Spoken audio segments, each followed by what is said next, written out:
እሺ ቢስሚላህ አሰላሙ አለይኩም ወራህመቱላሂ ወበረካቱ። የተከበራችሁና የተወደዳችሁ ውድ የሀገሬ ልጆች ሰላማችሁ በያለበት ብዝት ይበልላችሁ እያልኩኝ ራሴን ወደ ማስተዋወቅ እገባለሁ ማለት ነው። ስሜ ኩብራ እባላለሁ። አዲስ ዩቱበር ነኝ እና እንድታበረታቱኝ እፈልጋለሁ። ሰብስክራይብ አድርጉኝ፣ ላይክ፣ ሼር፣ ኮሜንት አድርጉልኝ። ሀሳብ አስተያየታችሁን ኮሜንት መጻፊያው ላይ ያስቀምጡልኝ ማለት ነው እና ኢንሻአላህ አዳዲስ ነገሮችን ሲኖር እና ደግሞ አንዳንድ ከማውቃቸው ነገሮች ካነበብኩት ላይ ከመጻፍም ከምንም እያደረኩኝ እዚህ ላይ የምለቅላችሁ ይሆናል። እናንተ ደግሞ ያው ሰብስክራይብ አድርጉኝ ማለት ነው። አዲስ ነኝ፣ አበረታቱኝ። ከተሳሳትኩኝ ደግሞ እዚህ ጋር አስተካኪ እንደዚህ ብታረጊ እያላችሁ ሀሳብ አስተያየታችሁን ስጡኝ ማለት ነው። ዛሬ የመጣሁት ደግሞ አንድ ከማነበው መጽሐፍ ላይ እንዳንሰራችሁ የተከለከሉ ነገሮች እነግራችኋለሁ ማለት ነው እና ቢያንስ ከአንድ እስከ 66 ድረስ ነው ያለው ማለት ነው የተጻፈው። ከዛ ላይ ያው የተቻለኝን ዛሬ የተወሰነውን ነገር እነግራችኋለሁኝ። የተቀረው ደግሞ በሌላ ቪዲዮ ክፍል 2 እያልኩኝ የምለቅላችሁ ይሆናል ማለት ነው ኢንሻአላህ።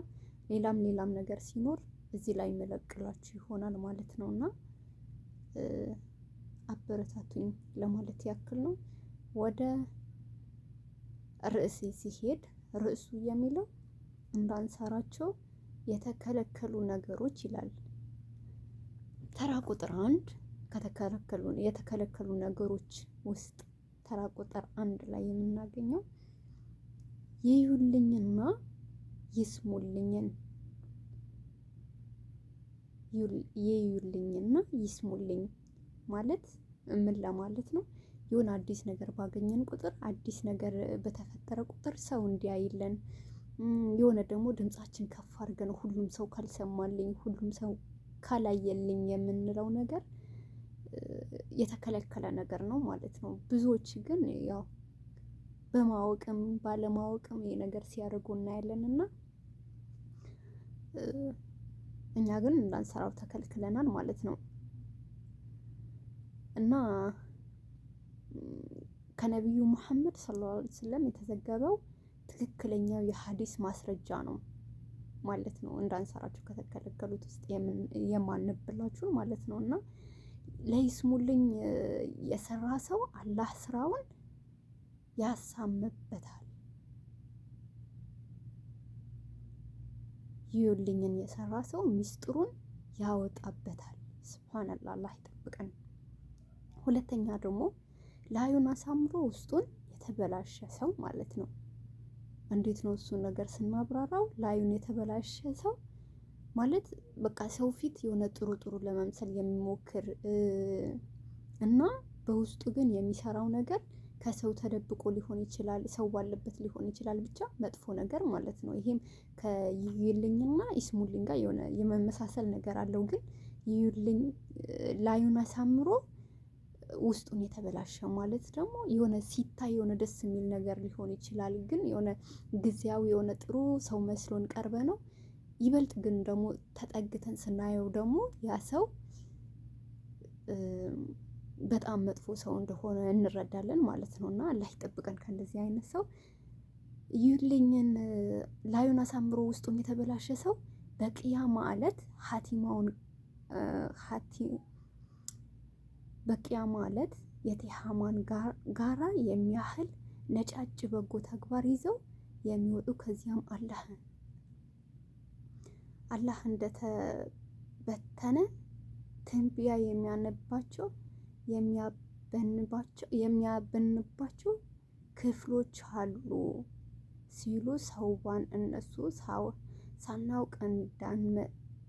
ሳናውቅ እንዳንመስል እነማ እንደሆኑ ይግለጹልን ሲላቸው እነሱ ከእናንተው የተወለዱ የእናንተው ናቸው። ሌሊት እናንተም እንደምትቆሙ እነሱም የሚቆሙ ግን አላህ የከለከለውን ነገር ብቻቸውን የሚሰሩት የሚዳፍሩ ናቸው ብለዋል። ሱብሃንአላህ፣ አላህ ይጠብቀን። በሶስተኛ ደረጃ የምናገኘው ኩራት ነው። ኩራት በጣም መጥፎ ነገር እንደሆነ ብዙዎቻችን እናውቃለን። የጤንጥዬ እንኳን ኩራት ያለበት ሰውን ጀነትን አይገባም ይባላል ብዙ ሀዲስ ላይ እና አላህ ይጠብቀን ከኩራት ማለት ነው። በልቡ ቅንጣት ታክል ኩራት ያለበት ሰው ጀነት አይገባም። ኩራት ማለት እውነቱን ማውገዝና ሰዎችን መናቅ ነው። አራተኛ ደግሞ ልብስ ማስረዘም። ይሄ ለወንዶች ነው። ልብስ ማስረዘም ማለት ይመስለኛል ለወንዶች ነው የሚሰራው ይሄ ነገር። ሴት ልጅ ግን ታስረዝም እንጂ ታሳጥር፣ ያጠረ ልብስ ትልበስ የሚል ነገር የለም። የሚሰራው ለወንዶች ነው። ሽርጥንም ቀሚስንም እና ጥምጣምን ያጠቃልላል። አንድን ነገር ለራሱ ብሎ የጎተተ የቂያማ ዕለት ወደሱ አይመለከትም። አምስተኛ ላይ የምናገኘው ደግሞ ምቀኝነት ነው። አላህ ይጠብቀን። ምቀኝነትን ተጠንቀቁ። እሳት እንጨትን እንደሚበላው ሁሉ ምቀኝነት ኃይለ ስራን ይበላል። አላህ ሙስተዓን። ስድስተኛ ደግሞ ወለድ ነው። ወለድ መብላት። ነብዩ ሰለላሁ ዐለይሂ ወሰለም ወለድ በይና አብይን ረገሙ።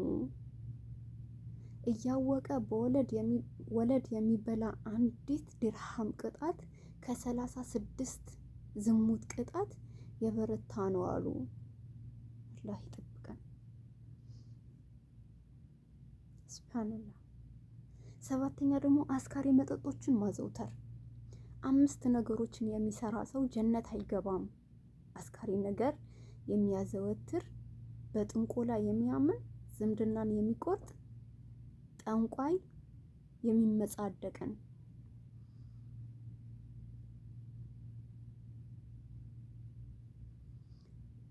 8ኛ ላይ ደግሞ ውሸት ነው።